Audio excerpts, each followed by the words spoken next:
What's going on, everyone? Welcome back to another edition of Sports to the Wire. For those of you who are new to the channel, I am your host, as always, Rashid White. All right, we're going to get into it. This is going to be a real a real analysis of this series over here, because it's possible, and I give it about a 25 to 30% chance that the Brooklyn Nets can actually really win this series.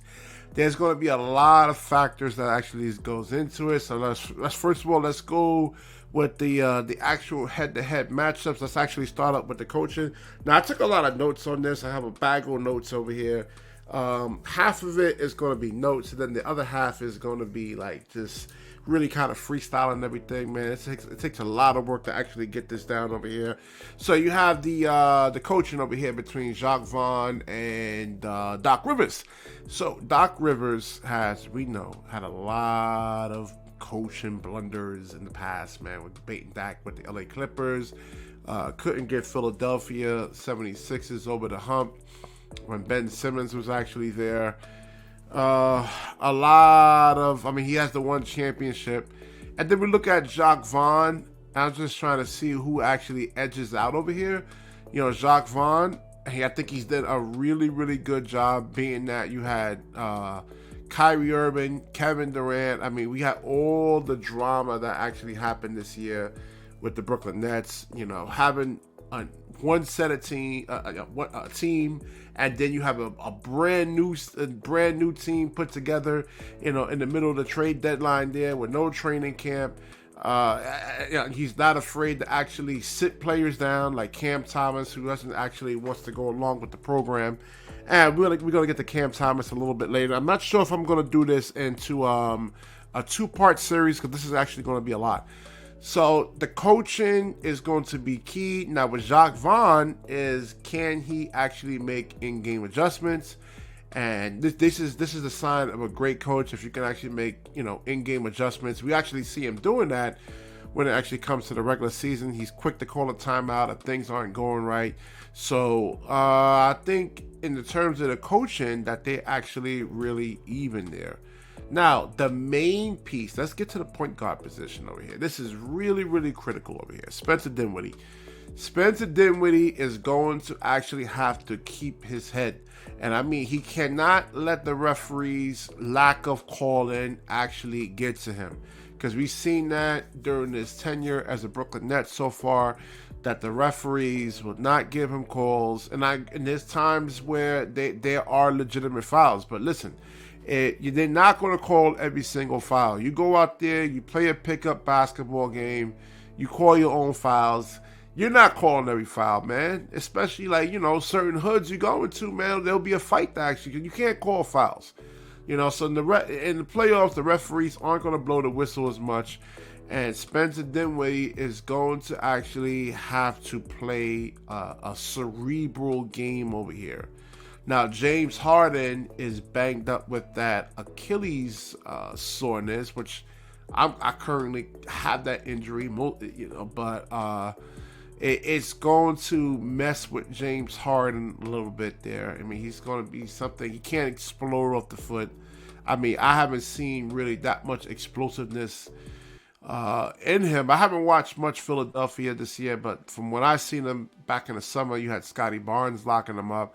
You should be able to get to the rim in 3-4 dribbles, which I didn't see much of that in James Harden. Again, I'm going to do more research on James Harden and go through all the games that he actually played this year and see if he actually, you know, if he's going to, you know, if he still has some of that left. But attack James Harden on the offensive end, you know, defensively, he wasn't really a great defender, especially now. He's not really a great defender, being that he's older, you know, a lot of injuries, especially with the hamstring, the foot injuries. And there's a lot of pressure on James Harden. Now, he's up for a contract extension, I believe. He's trying to get more money. So will he actually try to play within the reins of the offense there, or try to do too much? There's a lot more pressure on Philadelphia than it is Brooklyn here. So, and then we know about his playoff performances in the past. Now, James Harden is not actually being the man over here. And it shouldn't be too much pressure for him. All he has to do is run an offense, So, and that leads me with Spencer Dinwiddie actually getting into Mikal Bridges. This is currently right now, Mikal Bridges is the actual team's best player. So it's important for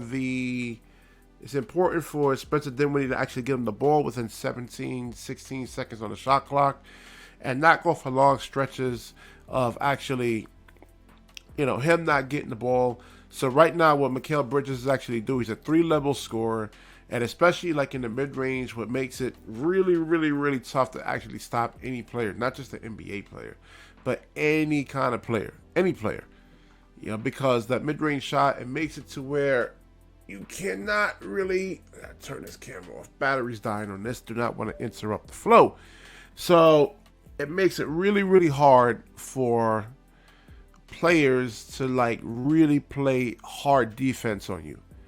Now, that's a lot of pressure on Mikal here somewhat, because this is like him actually being the man right now. So they're gonna, they're gonna run at him, they're gonna, like run 2 players at him. They're gonna blitz him. They're gonna make him actually get the ball up. The same thing you see. They'll probably put PJ Tucker on him, Matisse Thybulle on him, and it's important for Mikal Bridges to actually make the right reads. You see the double team, see the blitz actually coming early, survey the floor, and try to get the ball to like an open shooter right there. And defensively, of course, he's going to actually have to carry this team. Cam Johnson. Now, this is the only player right here on the Brooklyn Nets that really has a lot of pressure. He's up for a contract extension. And if he can actually turn into that Phoenix Cam Johnson, he was getting like a lot of, 30-something points. I've been over Cam Johnson about a couple of times and looked over his games where he was getting 30, 38 points, 25 points, 22 points. His actual movement without the basketball, his defense is actually really, really key over here. His ability to stretch the floor and actually really kind of see if they can actually run the ball through him is actually really, really critical. Now, I'm going to go into Nicholas Claxton. Again, just keeping it simple, not trying to do too much. Play hard defense. Free throws might be an issue for Claxton. I mean, they can actually probably use that against him. You've seen in the game, I forgot what game it was. They had Ben Simmons and Claxton actually playing together.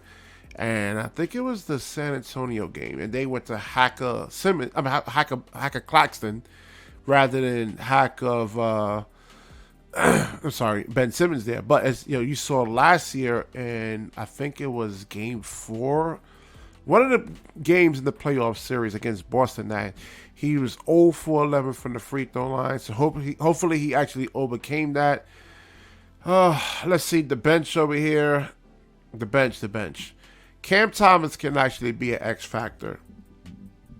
Oh no! Before I get to the bench, Dorian Finney-Smith is actually really pivotal too. Again, Brooklyn's going to actually get up a lot of threes, and they are going to try to run Dorian Finney-Smith off the line. So it's important that he's actually been, just focused on like making the right play. Don't try to do too much. And just read the defense. If they run you off the line, if he can get that, 17-footer, 16-foot, I don't know if that's the strength or not. So that could be a problem as a weakness in him, but he should be able to provide some resistance against Tobias Harris. Now, let's get to the bench. Cam Thomas over here. Cam Thomas. 46 points in the game against Philadelphia. It's going to be a battle of the benches right here. That's what it pretty much was in the game against Philadelphia this past Sunday. Cam Thomas had 46 points.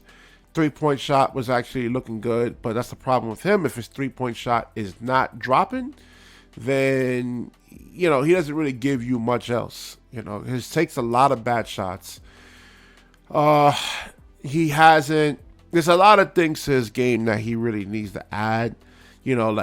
a pull-up jump shot. If you look at Kyrie, KD, you look at what's his name, Mikal Bridges. You look at Devin Booker. I mean, the mid-range game is really, really, really important. You know, so in terms of his shot, needs to be square, not falling away, not drifting away. That's a bad shot. And that's the whole thing that Cam Thomas needs to really adjust, is that these defenders in the NBA can actually recover. If you get them, they recover within 1.3 seconds. You know, so maybe in college that they didn't have that type of athleticism, though. But here in the NBA, they actually really do. They can, especially when you got guys like Matisse Thybulle, the McDaniels kid. And going to Philadelphia, yeah, man, you just look at the roster over here. PJ Tucker, Tobias Harris was a 20.1 per game scorer when he was with the with the Clippers there. So yeah, they got a really, really, really nice team over here. Dorian Finney-Smith is going to have to probably neutralize him. They have a really good bench. Montrezl Harrell doesn't really give you much scoring, you know, so force him into taking away strengths.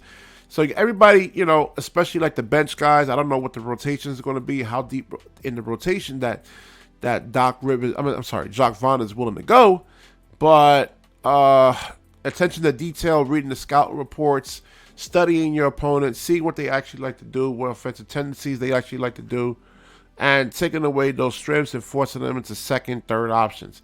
Tyrese Maxey could be a problem for us. He's really their X factor, man. I mean, you see how he can get to the rim, he can get downhill quick, and he can burn you. He can get you 30. And you also have, what's his name? Shake Milton. Now, Joel Embiid. I should have really kind of started off with him. If he gets 2 points, nobody should be over helping on Embiid there. 2 points is 2 points. If we can get up 25 3-pointers, I mean, that should be able to neutralize what Joel Embiid can actually throw. You know, can throw, because he's gonna maul us. He's gonna really, really, really maul us down there.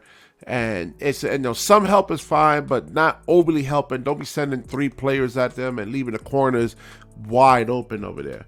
I didn't even look at my notes over here, man. So the bench is going to be a battle of the benches, and you have Seth Curry, who was a starter. I think Cam Thomas actually has starter type potential, but again, it's just playmaking. He needs to actually learn how to actually make plays for his other teammates. And what else? What else? Defensively, defensively is really, really, really going to be an issue. He's horrible defensively. Horrible. I was watching a game, and Ray Allen, 38 years old, Ray Allen was actually really guarding, attacking closeouts, getting physical. That's another thing too. There will be more. They'll allow more hand checking. So do it as long as the referees allow you to actually do it. All right, I've been talking way too much over here. I'm going to wrap this video up. If you like the video, please like, comment, subscribe, certainly share this video. And when you share, the universe certainly shares back with you. Peace.